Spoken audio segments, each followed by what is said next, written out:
Menyuruh sama-sama Tambo Minangkabau tersangka dalam hukum adat Minangkabau lanjutan 3 baleh. Kalua baluka masuk balukar. Nah, itu kalau bahasa Minangnya keluar sama masuk sama. Kalua masuk baluka bukanlah pekerjaan yang terlarang dalam adat Minangkabau, seperti juga tidak dalam ketentuan lainnya dalam hukum negara manapun juga, kecuali memasuki hutan atau belukar larangan. Kecuali orang itu masuk hutan atau belukar larangan, baik atas dasar kepercayaan setempat ataupun atas dasar undang-undang. Akan tetapi Undang Cemo telah menjadikan sebagai kaidah yang ke-25 sehingga harus diperhatikan oleh masyarakat pendukung hukum adat Minangkabau tersebut. Dan penempatan tersebut bukanlah penempatan kaidah tanpa alasan dan memang memerlukan penjelasan atau penjalihan bahasa Minangnya. Maksudnya ialah apabila pada saat terjadi suatu peristiwa kejahatan ada ditemukan seseorang yang keluar balukar, masuk balukar, akan tetapi pekerjaan sehari-harinya tidak ada hubungannya dengan keharusan keluar masuk balukar. Maksudnya tidak ada hubungan kerajaannya selama kon masuk balukar keluar balukar tersebut, atau tidak sedang berburu, misalnya berburu kancil kah, atau berburu lainnya misalnya, maka yang bersangkutan telah dapat dipersangkaan di antara pelaku, atau juga tidak satu urusan yang diurusnya di sana, seperti memasang jerat ataupun menangkap hewan lainnya. Persangkaan demikian bukanlah asal mempersangkakan begitu saja, akan tetapi disebabkan karena di sekitar itu ada bertentangan jalan yang lazim ditempuh orang. Namun mengapa yang bersangkutan tidak menempuhnya? Persoalannya hampir sama dengan yang disebut dalam kaidah hukum adat lainnya, menempuh rusuh jalan, dalam kurang menempuh sisi jalan, atau dengan perkataan hal yang dijadikan perlengkapan lainnya dari suatu metode penyelidikan menurut hukum adat Minangkabau pulo, seperti tatukiak jajak mendaki, tasidorong jajak menurun, atau babaun bak ambacang, basuyah bak sipasin.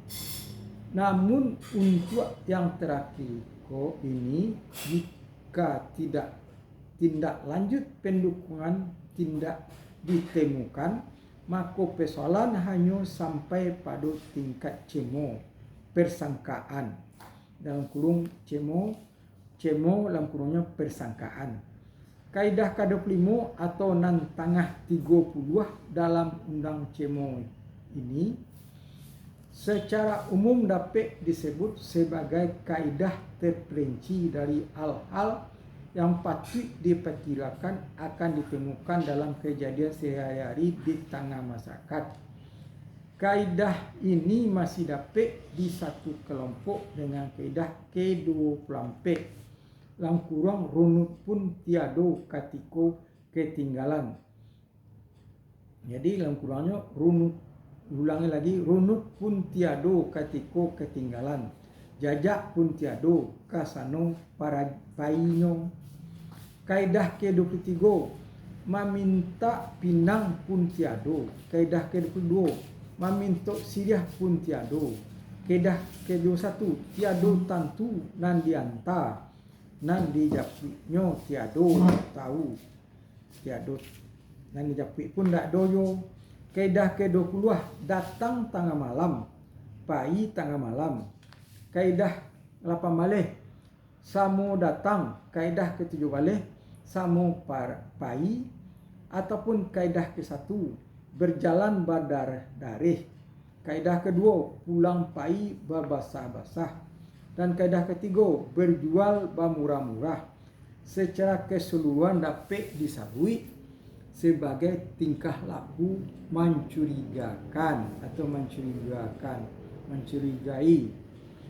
Sedangkan kaidah cemo yang disabui samo sarumah langkurang kaidah ketujuh, sahampia rumah kaidah ke-8, sampia dango kaidah ke-9, sampia sawah kaidah ke-10, sampia ladang kaidah ke-11, sampia duduk kaidah ke-12, sampia tagak kaidah ke-13, sampia diam kaidah ke-14, samo tidur kaidah ke-15, sahamparan lapiak sakalang hulu kaidah ke-16, dan sakutiku anggang lalu atar jatuh kaidah ke-19 dapat disebut sebagai keadaan yang mengundang kecurigaan.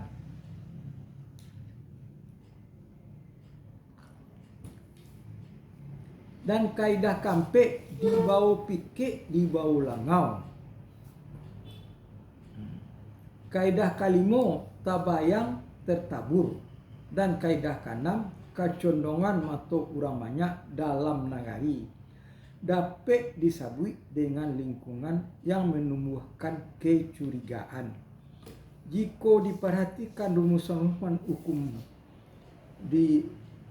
jika diperhatikan rumusan-rumusan ukuran yang dapat dikenakan terhadap orang-orang yang akan tercemo dalam kaidah hukum adat Minangkabau, jelaslah memperlihatkan kesungguhan pimpinan adat atau pemuka masyarakat masa lalu untuk menjaga ketentraman lingkungan masyarakat.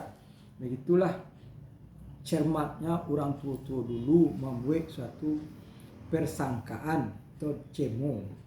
Dan menurut perkiraan kaidah-kaidah tersebut adalah hasil dari suatu permupakatan pimpinan adat, baik dilakukan di Aceh, balai-balai adat ataupun di Medan dan Bapane, dan merupakan adat nan diadatkan karena semua itu merupakan tatanan yang diperlukan untuk tercapainya cita-cita masyarakat di dalam nagari aman padi menjadi jaguang maupiah taranak maka mambiak. Sebagai mana juga masyarakat modern masa kini berkehendak mengatur lalu lintas kepentingan antara sesama warganya. Oleh karena itu, semua itu diharapkan akan dipergunakan sebagai tolok ukur bagi pimpinan adat dalam mengurus anak kemenakannya. Maka diperkirakan pula ada dilakukan